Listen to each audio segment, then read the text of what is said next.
صحیح حدیث پاک کے اندر آتا ہے، اور یہ بھی یاد رکھیں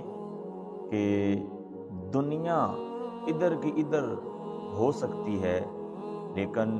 ہمارے پیارے نبی صلی اللہ علیہ وسلم کا جو فرمان ہے وہ نہیں بدل سکتا۔ جو نبی پاک صاحب الاولاق صلی اللہ تعالی علیہ وسلم نے فرما دیا وہ حق ہے اور سچ ہے، وہ نہیں بدل سکتا۔ تو حدیث صحیحہ میں آتا ہے، کریم نبی صلی اللہ تعالی علیہ وسلم نے ارشاد فرمایا کہ اگر رات کے کسی لمحے میں آنکھ کھل جائے کسی بھی وجہ سے، اور یہ نہیں کہا گیا کہ کوئی خاص وجہ بتائی یا اس وجہ سے ہی آنکھ اگر کھلے تو پھر ہی یہ عمل کرنا ہے، فرمایا کہ کسی وجہ سے اگر انسان کی آنکھ کھل جاتی ہے، جس طرح کہ اب سردیوں کی راتیں ہیں، لمبی راتیں ہیں، اگر انسان عشاء کے بعد وقت پہ سو جائے تو کہیں نہ کہیں رات کو کروٹ لیتے یا کسی وجہ سے انسان کی آنکھ کھل جاتی ہے، چاہے قضاء حاجت کی وجہ سے کھلے، تو انسان کی اگر آنکھ کھل جائے تو فرمایا کہ وہ یہ وظیفہ پڑھ لے، اور یہ وظیفہ پڑھ کے اللہ تبارک و تعالیٰ سے جو کچھ مانگے گا اللہ تبارک و تعالیٰ اس کو عطا فرمائے گا۔ اب ان قیمتی لمحوں میں کم سے کم انسان کی، مسلمان کی اتنی ٹریننگ ہونی چاہیے کہ جب آنکھ کھلے تو خیال کہیں اور جائے یا انسان اپنا موبائل فون دیکھنا شروع کر دے، تو کم سے کم مسلمان کی اتنی ٹریننگ ہونی چاہیے کہ جب آنکھ کھلے تو وہ یہ کلمات ادا کرے جو حدیث پاک میں نبی پاک صاحب الاولاق صلی اللہ تعالی علیہ وسلم نے بیان فرمائے ہیں، اور فرمایا کہ وہ کلمات پڑھ کے جو بھی دعا مانگے، یہ دیکھیں رسول اللہ صلی اللہ علیہ وسلم گارنٹی دے رہے ہیں، آپ یہ حکم ارشاد فرما رہے ہیں کہ جو بھی دعا مانگے اللہ تبارک و تعالیٰ اس کو عطا فرمائے گا۔ اب ان قیمتی لمحوں کے اندر انسان کو کم سے کم جو ہے وہ 3 دعائیں ضرور کرنی چاہیے، ایک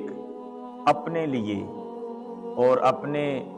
بچوں کے لیے، اپنی اولاد کے لیے اور اپنے والدین کے لیے، اور بالخصوص اپنے لیے وہ ان قیمتی لمحات میں یہ دعا کرے کہ اے الہی میں ہر شر سے تیری پناہ چاہتا ہوں، میری مدد فرما، اور الہی مجھے دنیا و آخرت میں بھلائی عطا فرما، میرا دل اسلام کی طرف، دین کی طرف، اپنی محبت کی طرف، اپنے رسول کی محبت کی طرف پھیر دے، اور الہی یہ تھوڑی سی زندگی جو انہیں عطا کی ہے، جو ہم جی رہے ہیں، ایک دن ہم نے دنیا سے جانا ہے، تو الہی ہمارا خاتمہ ایمان پر فرما، اور اپنی اولاد کے لیے دعا مانگے، اپنے والدین اگر دنیا میں ہیں تو ان کی صحت، خیر و عافیت کی دعا مانگے، اور اگر دنیا سے چلے گئے ہیں تو پھر بھی ان کے لیے دعا کرے کہ الہی جس طرح انہوں نے مجھ پہ بچپن میں رحم فرمایا تو بھی ان کے حال کے اوپر رحم فرما۔ اب حدیث پاک میں جو کلمات بتائے گئے وہ کلمات فرمایا کہ انسان کی جب آنکھ کھلے، چاہے کسی بھی وجہ سے اس کی آنکھ کھل گئی، تو اس نے یہ کلمات ادا کر لیے۔ وہ کلمات کیا ہیں؟ لا الہ الا اللہ وحدہ لا شریک لہ لہ الملک ولہ الحمد وہو علی کل شیء قدیر، اور اس کے ساتھ سبحان اللہ والحمد للہ ولا الہ الا اللہ واللہ اکبر ولا حول ولا قوۃ الا باللہ العلی العظیم۔ یہ کلمات اگر آپ اس وقت پڑھ لیں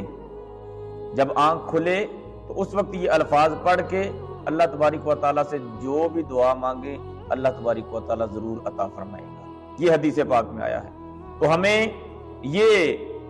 ذہن رکھنا چاہیے، کم سے کم انسان کی اتنی ٹریننگ جو ہے وہ ہونی چاہیے کہ جیسے ہی آنکھ کھلے، کروٹ بدلی آنکھ کھل گئی، قضاء حاجت کے لیے آنکھ کھل گئی، یا کسی بھی وجہ سے اس کی آنکھ کھلی، تو پہلا کام رات کے وقت آنکھ کھلنے پہ پہلا کام جو اس نے